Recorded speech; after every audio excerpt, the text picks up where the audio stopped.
Celebrated every year across Africa, the day serves as a platform for public service organizations to showcase and reward excellence in the public service in order to promote and sustain quality in service delivery. This year's celebration will be held from 21st to 23rd June at the KICC under the theme Celebrating Public Service Transformation, 10-Year Journey and Beyond.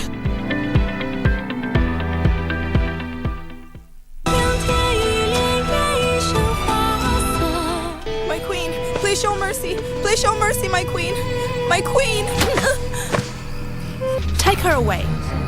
You know what to do. We both know the real problem is that you can't have a healthy baby. Who are you?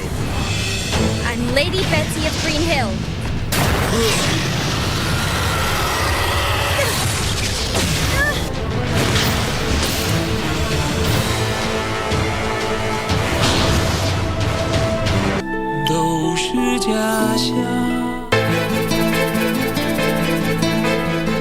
Bado hajaondoka?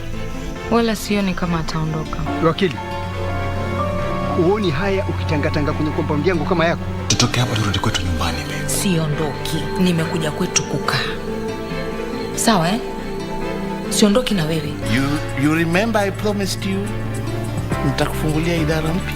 Yes. And these are the keys to your office. But sidhani kama walimwengu watafurahia watakachokiona wakijua kuhusu siri yako wewe na Lea. Enjoy work.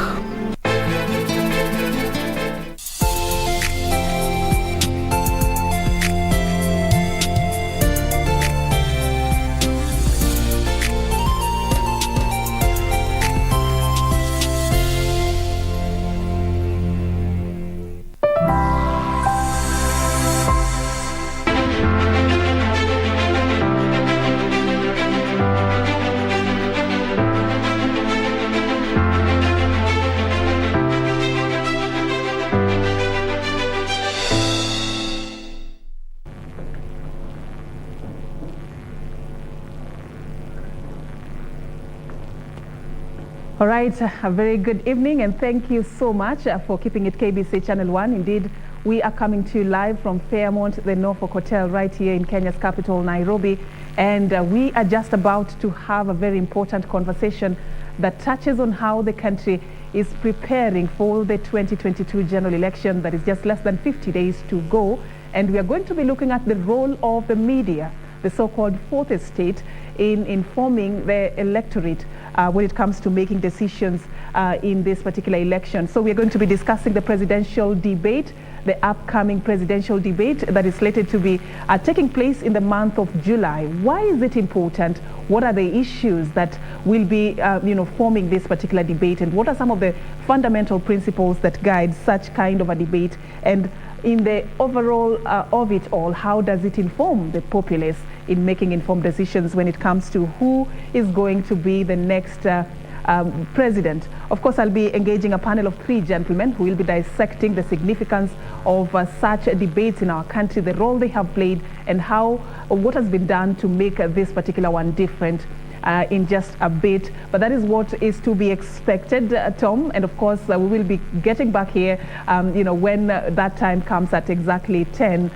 All right, so let's kickstart this straight away. Of course, like I told you, it's less than 50 days to the general election, exactly 48 days to the August polls. It's a season of official campaign, and of course, we have been treated to a lot of drama and theatrics on this particular campaign trail as different candidates traverse different parts of the country to take their charm offensive, and of course, to woo the electorate and tell them why they need to be elected in the August polls. And amidst this noise, what we may probably miss is the vision that each and every candidate carry.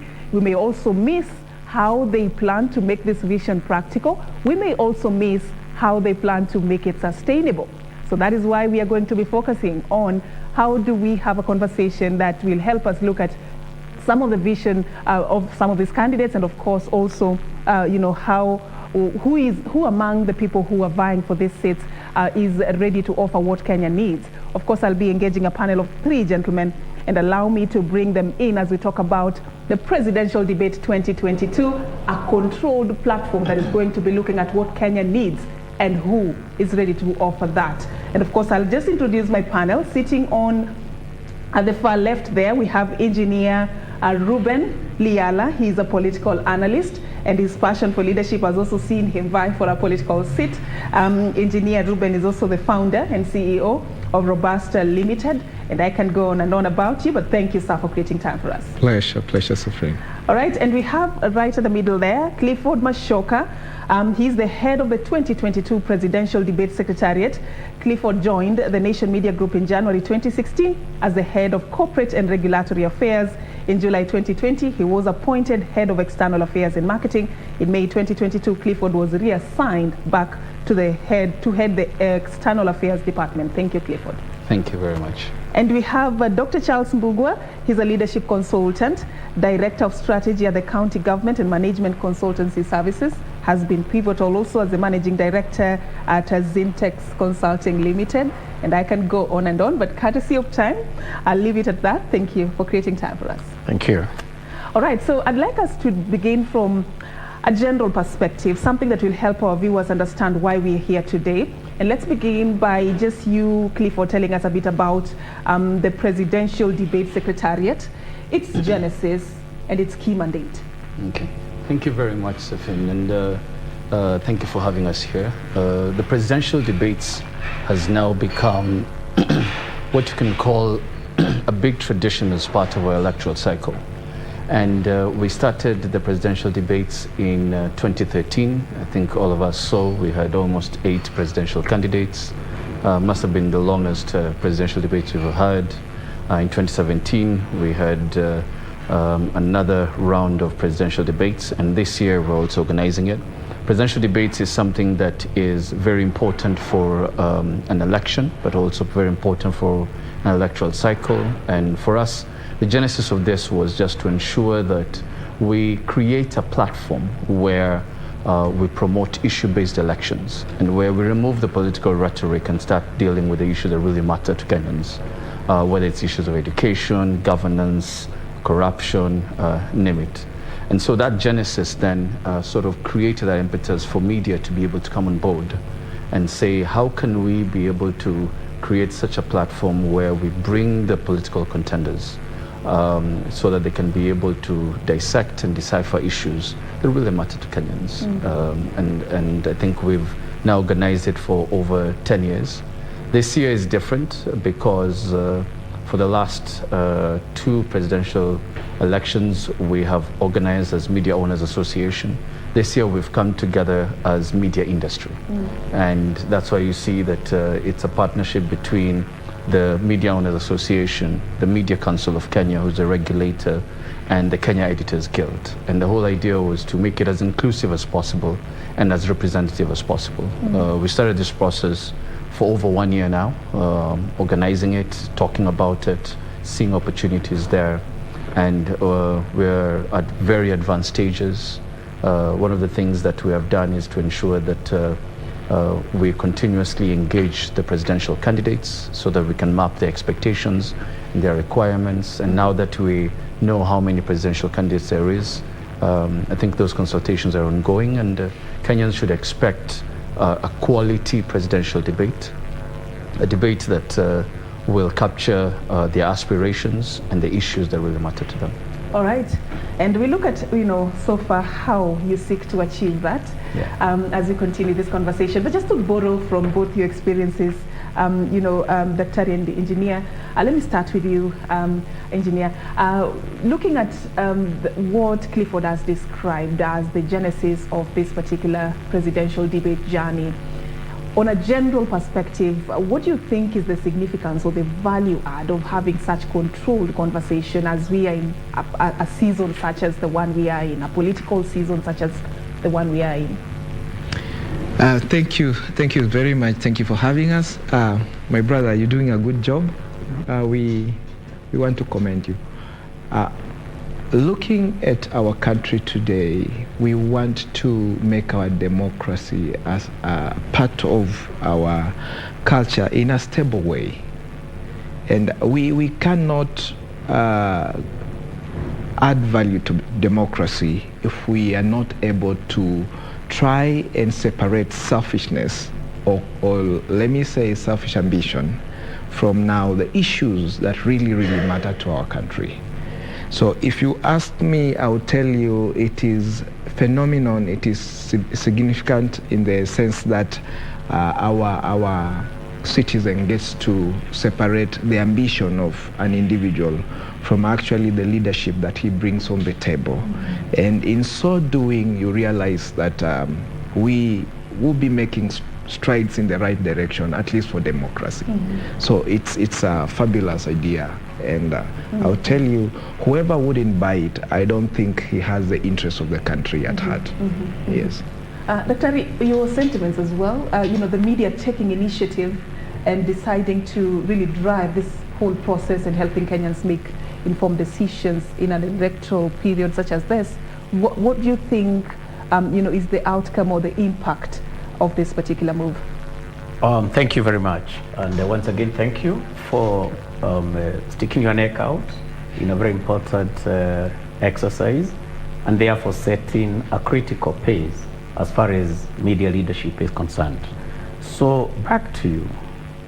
A key thing that is coming out of this is the fact that, in line with the essence of deepening our democracy, then we are seeing media play a vital role in civic leadership. Why? Because we've had a lot of noise when we look at the campaigns that we have across the country. But we've not been able to interrogate from a very serious platform the visions that the individual leaders do have, and by extension, the visions that the political leadership of those coalitions then do have.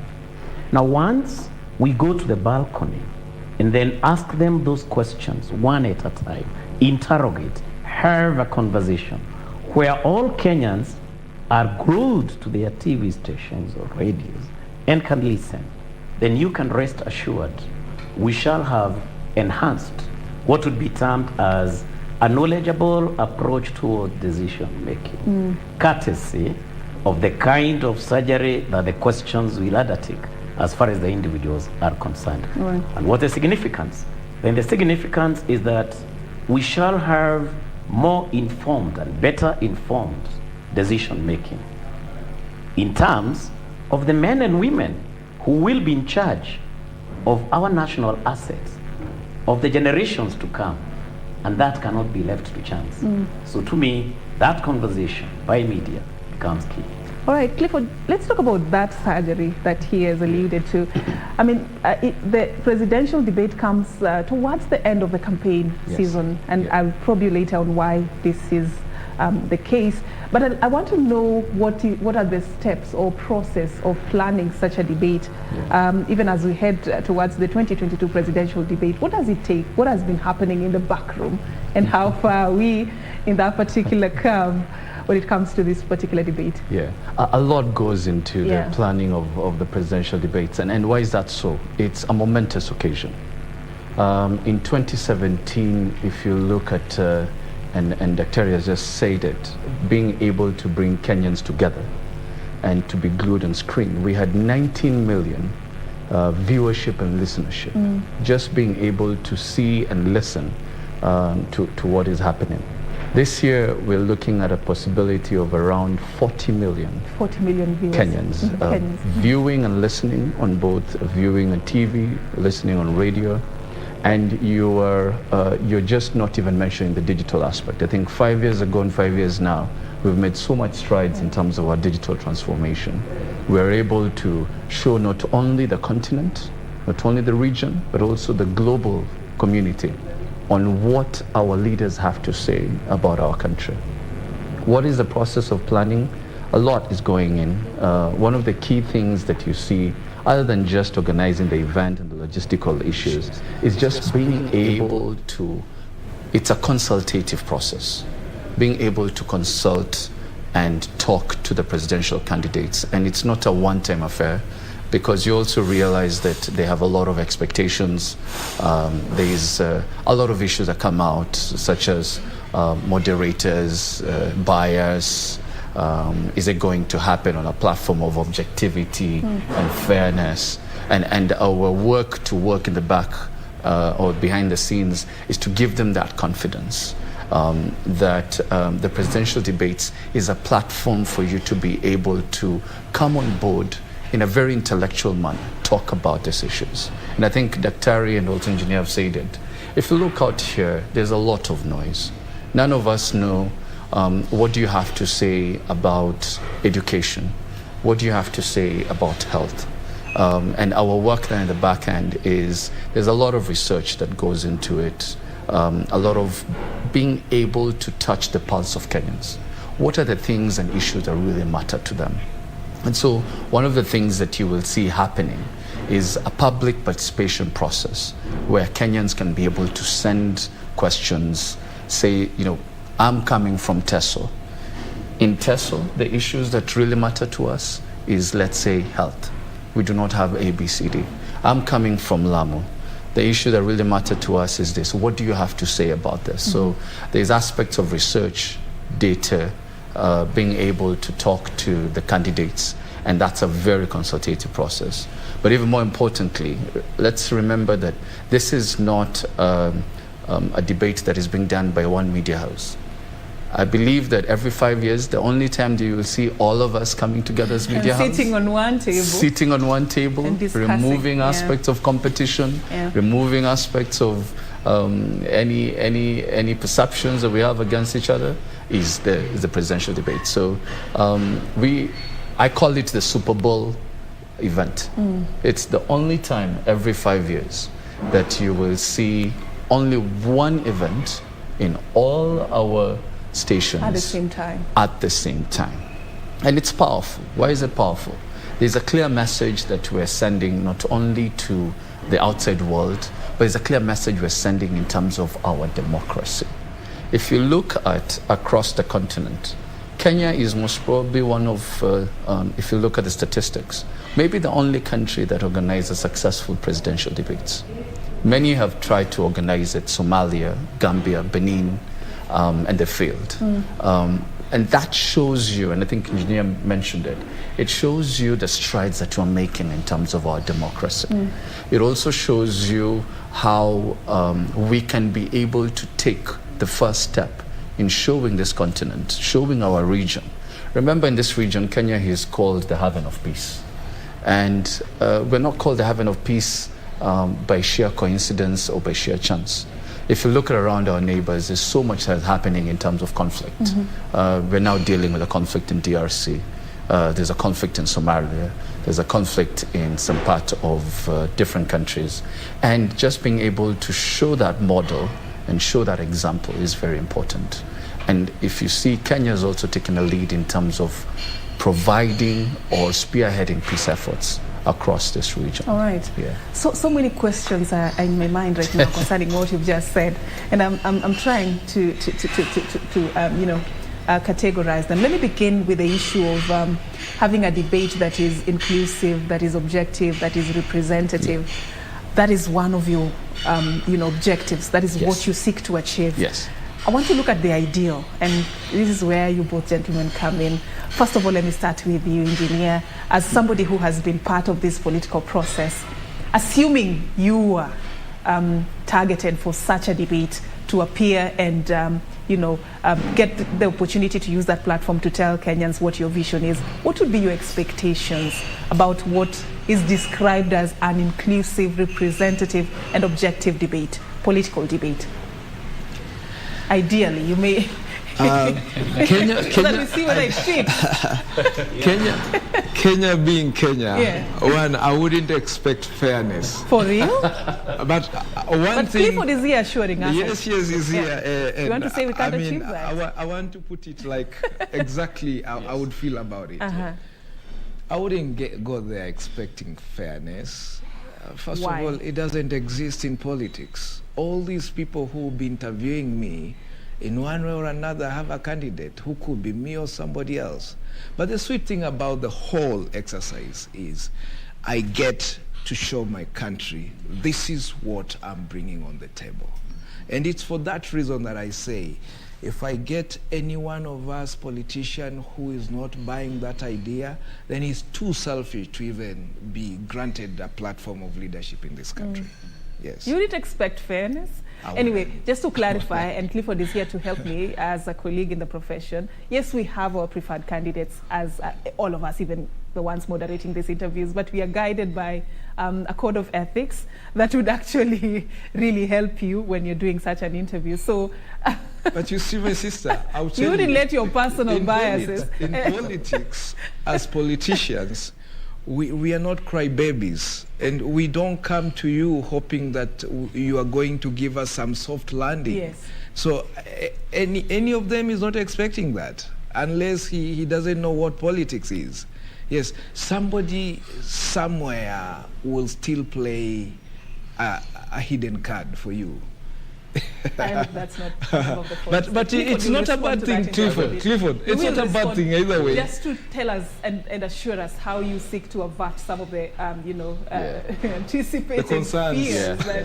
I think. Yeah, but it's also fair that you chip in.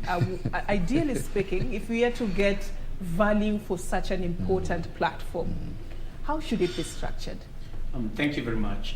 One, culture is a very critical component when you are to bring on board different actors who must gel in the first place. And significantly so, when they are coming together, is viewed by those who will be interviewed from a negative perspective.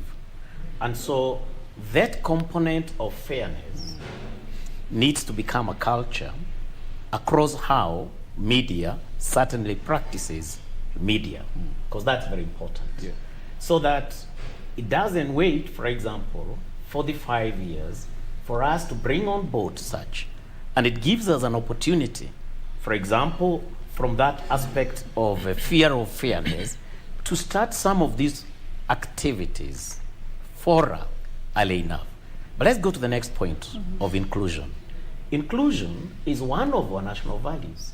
For media then to showcase it, it will be taking its foot forward in terms of making sure that we can contextualize national values in such kind of an exercise. How can it be then become practical? Number one, each of the candidates may be having a closet that they may not want brought on board.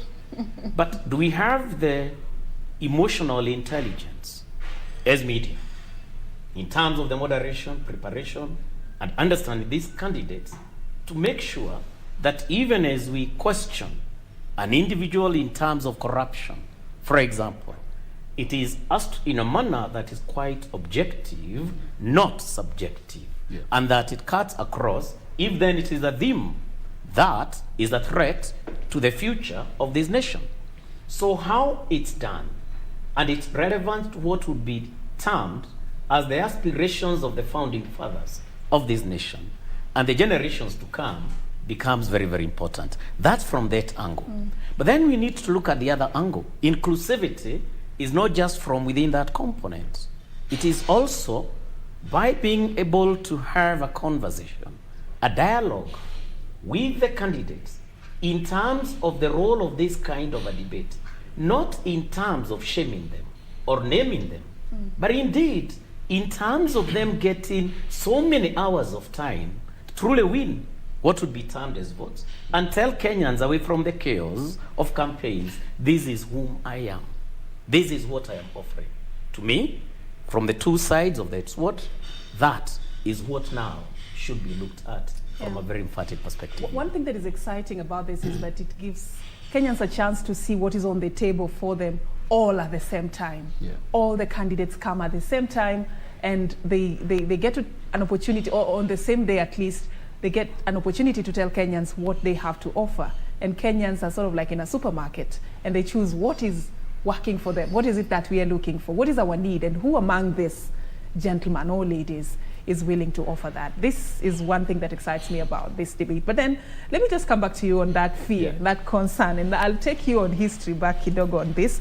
And in 2017, there was gubernatorial debates that were organized in different counties, at least in Mombasa County outside. There's one, the Kenya Alliance of Resident Associations organized a a gubernatorial debate in Mombasa County. This is just one example, but not all the candidates showed up. In fact, the incumbent and another candidate didn't show up, and we've seen this cut across in different counties. The same year, there was the presidential debate.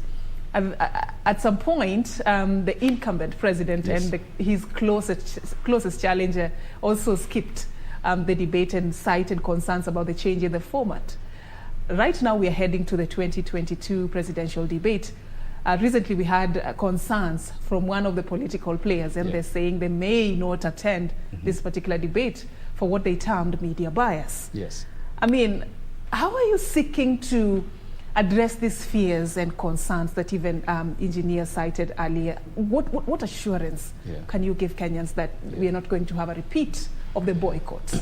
I think what is very clear for us, and it's the reason why in 2017 we came up with what is called the Presidential Debate Guidelines. And the Presidential Debate Guidelines look at most probably 4 or 5 key areas. One is, what are the guiding principles of the debates? And I'm very happy that Dr. has mentioned aspects of inclusivity, aspects of our national values. Those debates were actually made public, and we publish it across all our platforms. Why was that important? That was important because that was our promise to Kenyans. This is how these debates will be governed, and this is how the debates will be conducted. The Presidential Debate Guidelines looks at aspects of fairness, objectivity, and they have the guiding principles. Those guiding principles have been derived from the Constitution as our principles when we actually organize the debates. The debate guidelines also look at the criteria for who will participate in the debates. They also look at the criteria of who will be a moderator. And if you look at the criteria of who will be the moderator, we'll look at aspects of a moderator who has shown some impartiality, fairness, who will also show objectivity, who understands the political landscape in Kenya, who does not have or has not been seen showing preference to one candidate or another. And you can see this. If today you go to my Twitter handle or my social media, you can see if maybe I have preference for engineer, right? Now, I cannot have preference for engineer and then moderate a debate with engineer. Conflict of interest. Or there'll be that conflict of interest. So that's actually a matter of a public document. We will still be able to share that with Kenyans, and I think Kenyans understand the debate guidelines. But I think more importantly is one of the things that removes bias is also the fact that these debates are not organized by one media house. These debates are organized across media houses. So if you look at the Secretariat is not formed by KBC or formed by Nation Media Group or formed by Standard Group. The Secretariat has media industry, including the Media Sector Working Group. And one of the things this time around also we have done is to ensure that when you look at aspects of maybe the questions or areas of focus, it's actually looked at by a panel of editors who come across the media industry. Why is that important? If he has preference for one candidate and he says, I think you should focus on corruption, I'm sure an engineer also will come and say, no, why only corruption? Let's focus on education. That removes that aspect of bias. And I think if you look at the culture of debates, it's very interesting. When we started in 2013, this country had no culture of debates. Let's come to 2022. We now have gubernatorial debates in most of the counties. We now have senatorial debates. And we've just seen a couple of months or weeks ago where even resident associations are calling their MCAs to town halls and tell them, sit there. Tell us what you have to say about your ward. What are you going to do differently for us to be able to cast our vote for you? So one of the things that we gain a lot of pride in is that the culture of debate has gained some level of roots. And even while we go for that presidential, we already see what is happening. Our citizens now no longer take it for granted that you will stand as Clifford. We do not know who you are, but no, we have to hear what you have to bring on the table. All right, Clifford. And maybe just to finish is to just say that You know, one of the things that for us were very clear is that this is a culture that we're embedding in our democracy. And yes, in 2017, I think we saw that the incumbent did not come, but the closest challenger came for the debate. But one of the things that Kenyans appreciated is the debate went on, whether the incumbent came or did not come. Why was that important? Because we're not doing this for individuals. We're doing this for our country, and we're doing this for Kenyans, and that culture needs to continuously be embedded. And we also gain from the history that in 2013, all of them came. Remember, when you look at aspects of debate, when you come to what you call midterm, debates can be a little bit dicey because the incumbent might feel that, maybe all the guns will be, directed towards me. Yeah. But I think 2022 is also a different year. We do not have an incumbent. Every particular candidate needs to bring to the table what they're going to tell Kenyans. All right. Clifford, let's do this. I'll come back to you so that you talk to me about the format and what principles you're using to inform how the debate is going to be conducted, the time, and who is going to be part of which debate when we come back from this break. But he says the debate still continues, whether the candidates come, all of them, or somebody decides to ditch, it will still go on, because it's not about the person, it's about the value and why you're doing that particular debate.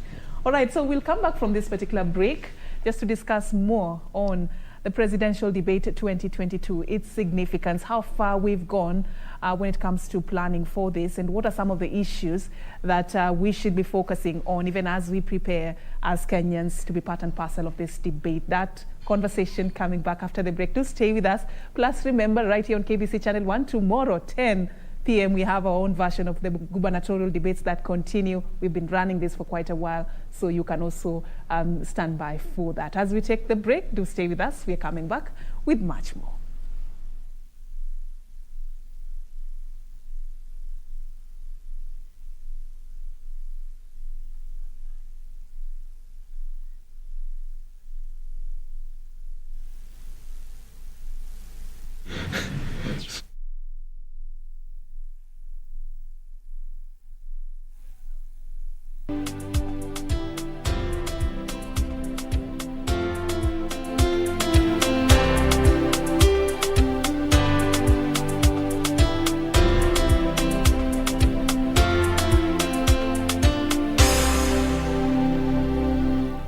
Top sports attractions on KBC Channel 1. In July, Kenya Morans face off against the DRC, Egypt and Senegal in the FIBA Basketball World Cup African qualifiers in Alexandria, Egypt from 1st to 3rd of July 2022. Also in July, Kenya plays South Africa in Rugby League test matches in Nairobi with a return fixtures set for October. Still in July, watch the World Athletic Championships from 15th to 24th July live from Oregon, USA, as Kenyan athletes seek glory. Followed by the 22nd Commonwealth Games from 28th July to 8th August, live from Birmingham, England. In August, join our coverage of the World Athletics Under-20 Championships from the 1st to 6th of August 2022 from Cali, Colombia. Then, in November, catch the World Half Marathon Championships on 13th November from Yangzhou, China.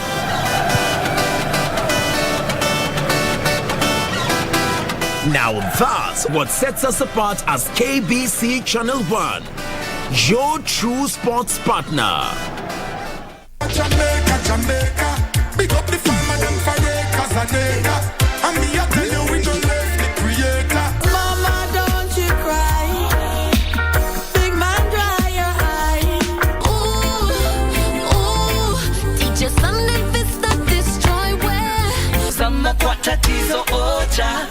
Ngori na bala haziwezi kwa reality. Tide is high but I'm holding on. I'm gonna be your number one.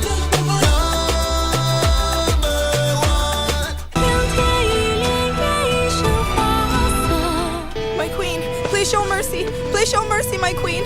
My queen. Take her away. You know what to do. We both know the real problem is that you can't have a healthy baby. Who are you? I'm Lady Betsy of Green Hill.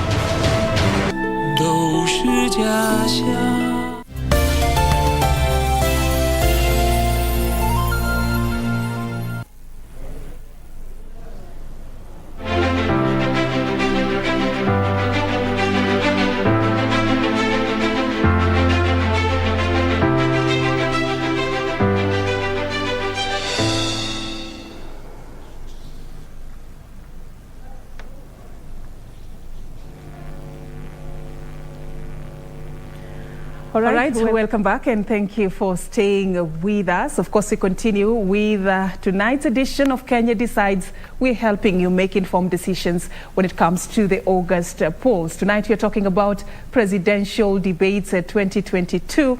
A controlled platform that is aimed at helping you decide on who among the 4 candidates who have come out to express their interest to succeed President Uhuru Kenyatta will better serve your interest as a Kenyan. Of course, the role played by the media to just bring them on board for them to explain what their vision is and also break it down on how they plan on making it practical and sustainable. And I've been having this conversation with a panel of 3 gentlemen. And of course, just to run you through who they are, I'm having Clifford Mashoka. Just allow me run you through who I'm having tonight. I'm having Clifford Mashoka is the head of the Presidential Debates Secretariat. And of course, this particular night, I'm also having on board engineer. Let me just take you through that. I don't want to get this wrong. Shortly. There we go. All right, so I'm having engineer Ruben Liala. He's a political analyst and of course the founder and CEO of Robust Limited. And we have Dr. Charles Mbugua. He's a leadership consultant, director and strategy at County Government Management Consultancy Services. Thank you so much, gentlemen, for staying with us. Now, before we took the break, Clifford, we were talking about the presidential debate 2022 and how it's guided to make sure that each and every person who is participating in this feels like they're included and it's representative of the nation and its interest. And before I just bring the gentleman on board, just tell me a bit about the format of this particular debate. We've had before, the first one, all the 8 candidates came on board and they were part of a big debate that was won. Yeah. In 2017, there was a different arrangement, which I believe was informed by something. Yeah. What are we looking at when it comes to 2022? Are we going to have all the 4 in one platform, or what are we looking at? Yeah. So I'll go back. Sorry, I'll go back to the presidential debate guidelines, and as I said, this is a matter of public document. And the format that we took in 2017 is that there is a threshold through which you can participate in the presidential debates. And that threshold then allows you to participate in what you call the main debate. The ones who don't hit that threshold then participate in another debate. And that threshold is about 5%. The debate is 90 minutes, 1.5 hours, divided into 3 parts. And it's continuous, except when you're taking breaks. And what you will see in 2017 is that we organized a deputy or running mate debate and a presidential debate. Mm-hmm. This year, what we're doing differently is that we're organizing the Nairobi gubernatorial debate. We'll organize the deputy presidential debate, and we'll also organize the presidential debate. So we'll have 3 debates that are organized by the presidential debates 2022. Mm-hmm. Looking at, is it 1 hour? You said 1 hour? 90 minutes, 90, so 1.5 hours. 1.5 hours. Yes. I mean, do you think it's a bit, much of a wait? Let's say tentatively 1 hour, 30 minutes. Is it enough to address all the issues that Kenyans need to know to help them make informed decision from where you sit? I wouldn't mark that sheet, because I believe the team that is working on this is an elaborate team, mm-hmm. experienced. Mm-hmm. Like my brother puts it, they've done a bit of research. So I know they must be comparing our ways with lots of other countries who've equally succeeded in doing that. So I think it will be a blow that I shouldn't shoot to question the amount of time that they should access. But going back to my issue of fairness. That already. I thought he addressed your fears and concerns. If you allow me. You're not satisfied? If you allow me. All right, you go see, ahead. it's so much a media-based exercise, but it's equally a political exercise. Wouldn't it also augur well for an institution like PPLC, which came in because of post-election, and it's been playing its part? It is a tripartite institution where IEBC is part of PPLC, the political parties liaison committee, and then all parties are part of that particular institution, and the register of political party. So then you see the caucus that comes with this institution, you rarely would see probably say a candidate say is not coming when it is politicians who are saying no, this is the right way. You get it? Yeah, so for me, I believe the inclusivity is there. Actually, I'm not undoing what they've already done. I'm just saying that they can push it a little bit higher. Yes. Dr. Mbogo, I'm coming to you. I just want him to respond very quickly to that. Yeah. It is possible to open it up to go beyond the stakeholders in the media? And actually, it has been opened up. As in, if you look at who we've been engaging, it's not only media. We've been engaging civil society, and you will see them represented there, religious leaders, IEBC, different parties. I think the role that media is playing is just organizing, not to say to the exclusion of everyone else. This is not a club that then just says, you know, unless you're media, then you cannot be part of it. We've had very many organizations come on board and say, I would like to be part of it, including youth groups. And one of the things for us, we're very clear, is that this debate is not a media debate. This debate is a debate for everyone. And therefore, whoever is coming on board, they're welcome. There are more people who have come on board, and they're actually part of it. They're informing so many things. They're informing what are the issues that matter to Kenyans. They're informing, is it possible to do it differently, one or two ways? They have informed, how do we go about our public participation? So it's more than just media. I think the role that media is playing is just setting the platform. But once you set the platform does not belong to media. The platform belongs to everyone. All right, so Dr. Mbogo wanted to combine both their concerns there. What I get from this is more or less striking a balance between the goal of objectivity that the media actually wants to really adhere to, and what we know about politics. Politics is about interests. You can't run away from interest when you're talking about politics. So here you have objectivity, here you have people who have interests that they want to push. How do you balance between these two? What would you, would be your advice to that? Thank you very much, and thank you, gentlemen, engineer and Clay, for this is very good. Is a very good debate, conversation to be precise.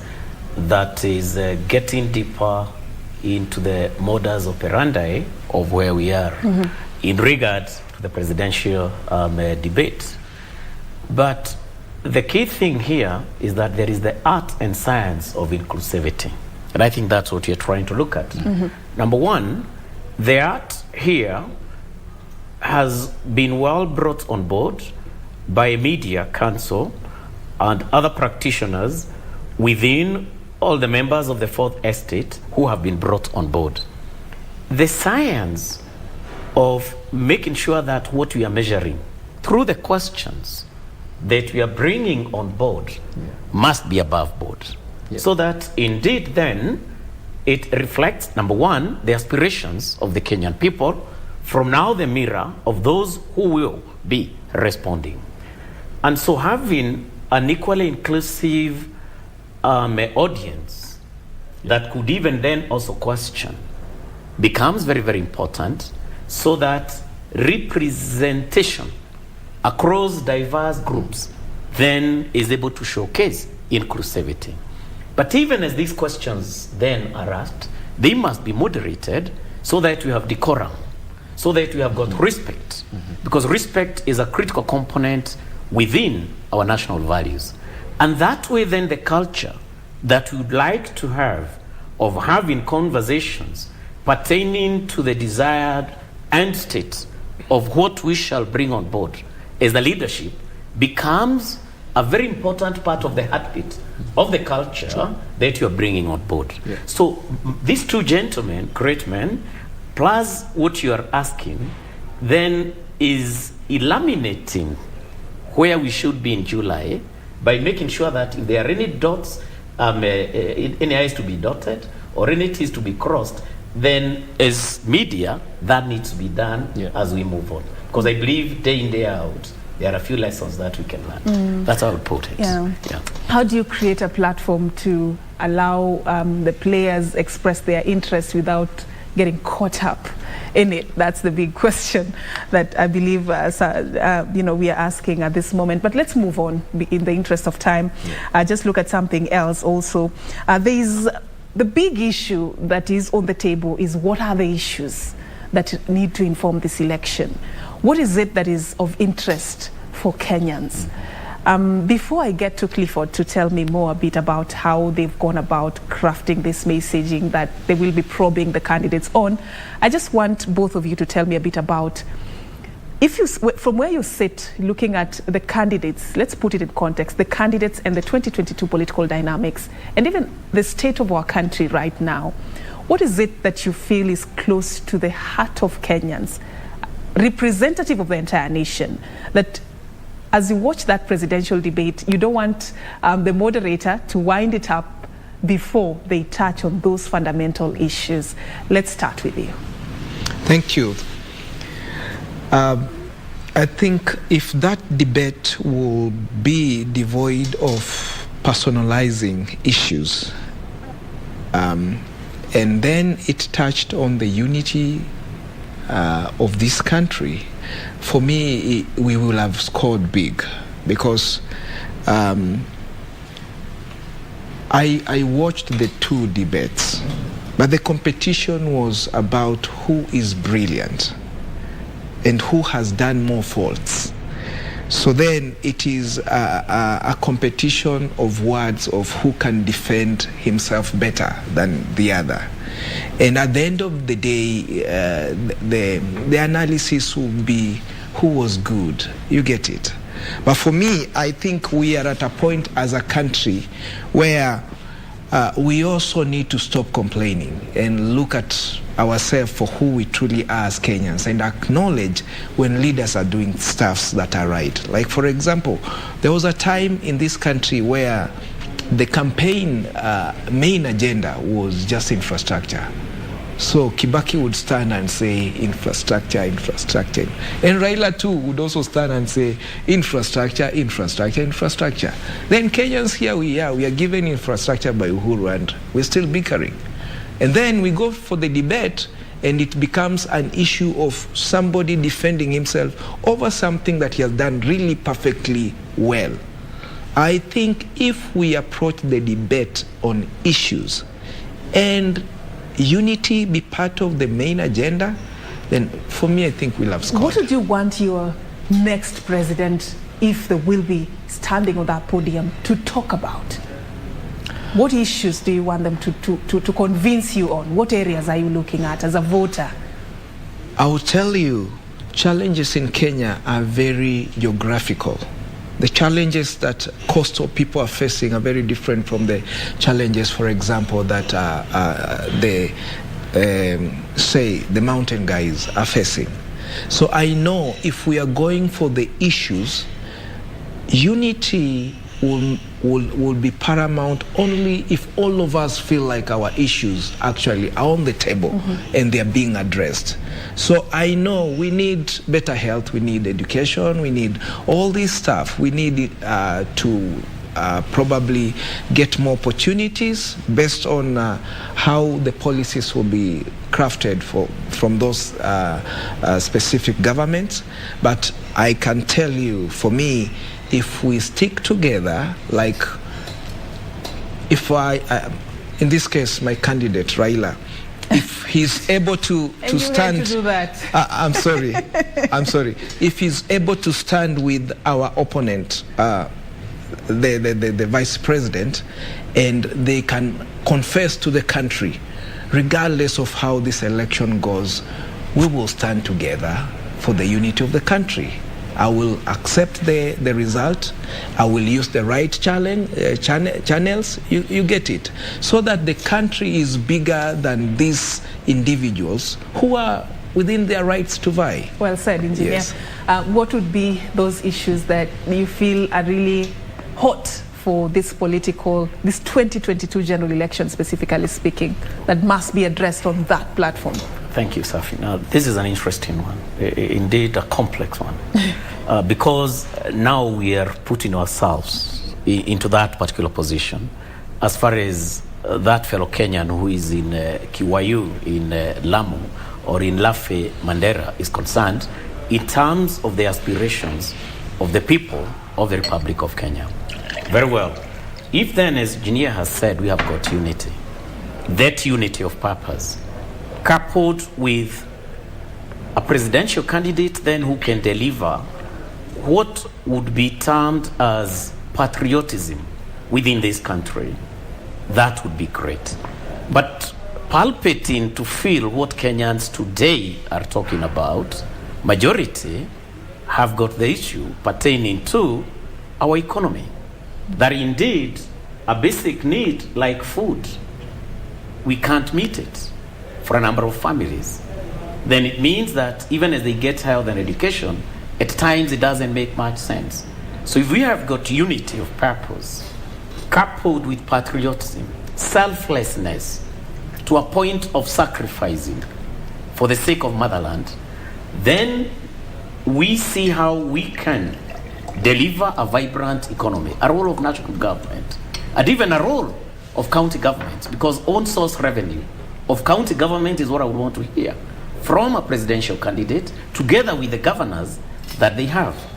That then would resonate with the majority of the heartbeats of Kenyans in regard to the hope, and hope indeed, in terms of the fact that majority feel a bit hopeless. All right. So that is what I would like addressed. All right. On behalf of very many Kenyans. The state of the economy, that's a big one. That's a big issue for many Kenyans today. I don't expect Clifford to give me what they call the Mwakenya of what is there on the questions that are going to be asked, unless you want to be generous enough to do that. But no, I was actually going to say that, you know, media is a reflection of society. Yeah. And I'm very privileged to be among two gentlemen who are the pulse of this country. Yeah. And I think our role is always to listen to them and bring them on board as some of the issues that then can be brought to the fore in the debates. So I will not be at a place to say, you know, we're going to ask A, B, C, and exactly D. my point. I wasn't expecting you to do that. What I'll be here is I'm very glad to be able to listen to what they say. But what I'm interested in, though, is the process that you touched on this earlier, but just to clarify, the process that goes in coming up with the talking points, the things that are going to shape the debate, that should be representative of the entire nation, including even the concern that was raised by Engineer here, that what the people in Kilifi need is not what the people in Bungoma may need. It may not be the same thing that the people in Nairobi need. So how do you capture all this in one single debate? Yeah. I think we have a lot of processes. We have a research and data desk that looks at what is happening, what's the pulse of the country. We are maybe at an opportune level in terms of we report about these issues every day. And therefore, in one way or another, we sort of get that pulse.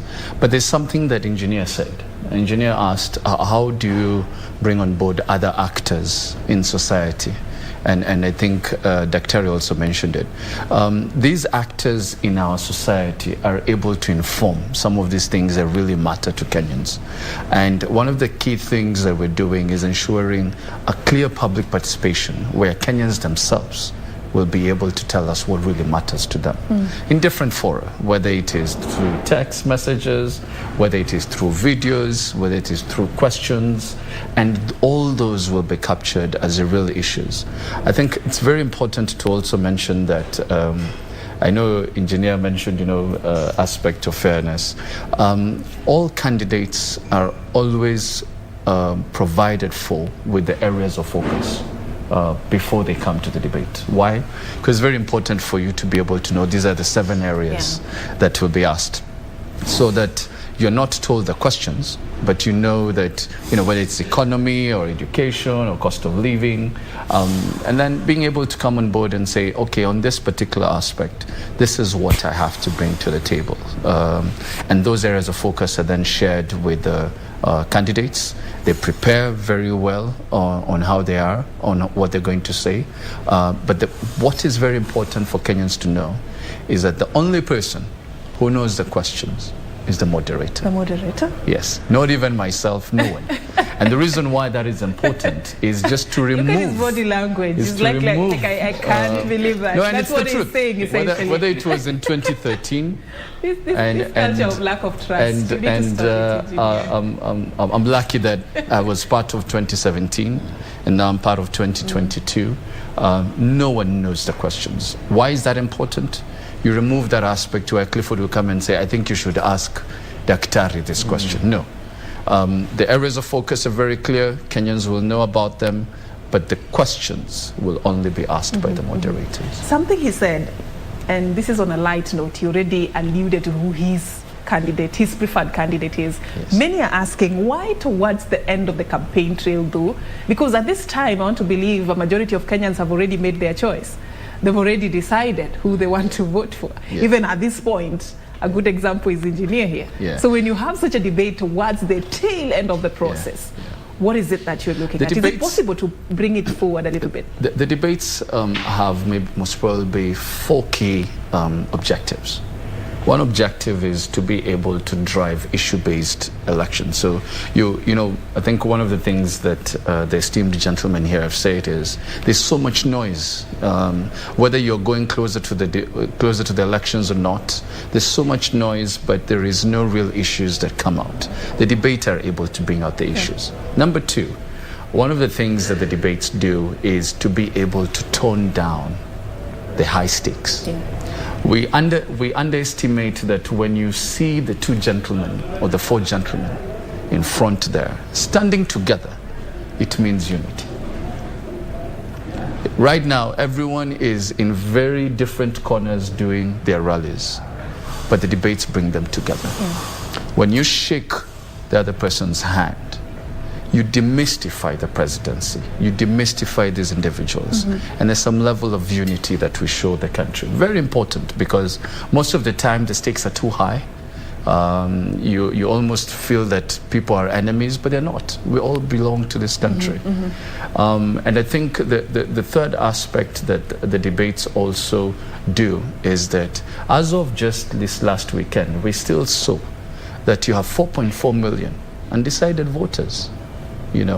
So not all of us have made our call and have decided. Right. And sometimes I've decided, but when I hear how engineer is talking about it, I'm like, okay. Well, I think I've now confirmed. So it also provides that opportunity for Kenyans to make informed choices, even the ones who are undecided. Thank you so much. I want us to wind it up by just giving you all a round of your final remarks. We have a few minutes left. Let me start with you, engineer. Thank you so much. I'm glad to have sat with brilliant brothers here. I think there's too much hope for this country. Yes, there was a time actually I would look at our space and I would see a lot was going south. But with these brains and all that we are talking about, I think we are on the right trajectory as a country. So I commend your job, what you people are doing. Yes, I hope others will also see the value to the sweat that they are putting in for the sake of the unity of this country, and even to motivate other people to look at our country in a patriotic way, as Dr. puts it well. Yes, having said that, I think if I went beyond that, a name of my candidate might slip out of my mouth. Don't even add a word. All right, Dr. Charles Mbugo, what opportunities, if a Kenyan is watching you, what opportunities must they not miss in this upcoming presidential debate? Thank you very much. Decision making from an evidence-based perspective of interaction with a candidate is critical. And looking at those candidates straight into their faces as they answer, or listening to their voices, respond to the questions that will have been put across, will be of utmost significance. And that therefore it would be wrong for he, she, who considers himself, herself, themselves patriots of this nation, to miss a moment to interrogate from within themselves, so that as they make those decisions, including the 4.4 million who haven't, then they wouldn't say that they have anybody to blame.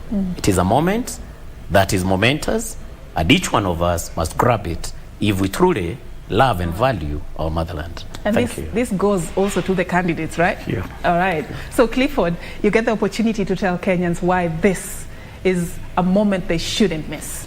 Thank you.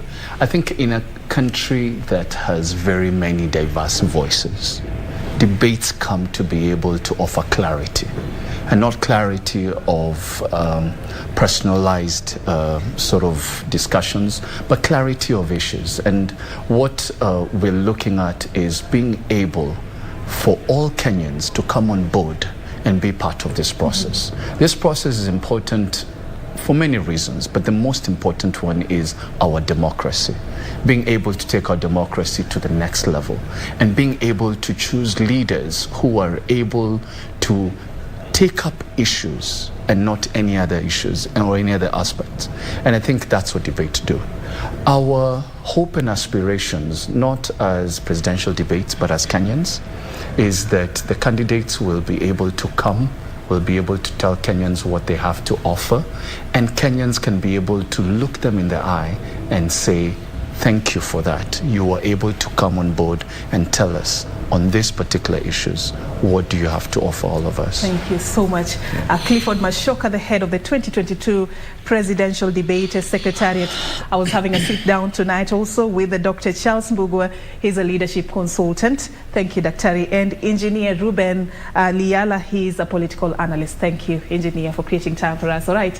That is the edition of Kenya Decides. Tonight we're talking about the 2022 Presidential Debate. I like to look at it as an opportunity for you as a Kenyan to interrogate what your interest is and who among the candidates has the vision that will meet that interest in a controlled, moderated conversation that is devoid of the political noise, the excitement, the drama, and the chaos that we see on the campaign trail. So you lose nothing by just creating time to catch this upcoming presidential debate. It's in July. The dates will be made public as soon as they are clarified. But of course, that is what we were discussing. But remember, as we wait for that, we have our version of gubernatorial debates that we've been running right here on KBC each and every Thursday. So you can also stand by for that and know the person that is vying in your county and what they have to offer you.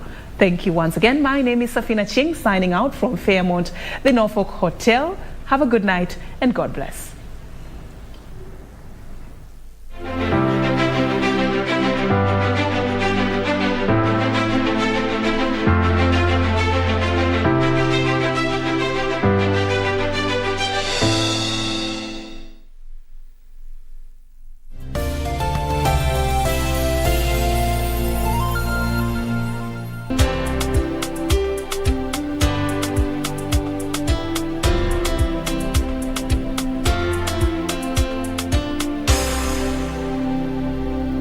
Top sports attractions on KBC Channel 1. In July, Kenya Morans face off against the DRC, Egypt and Senegal in the FIBA Basketball World Cup African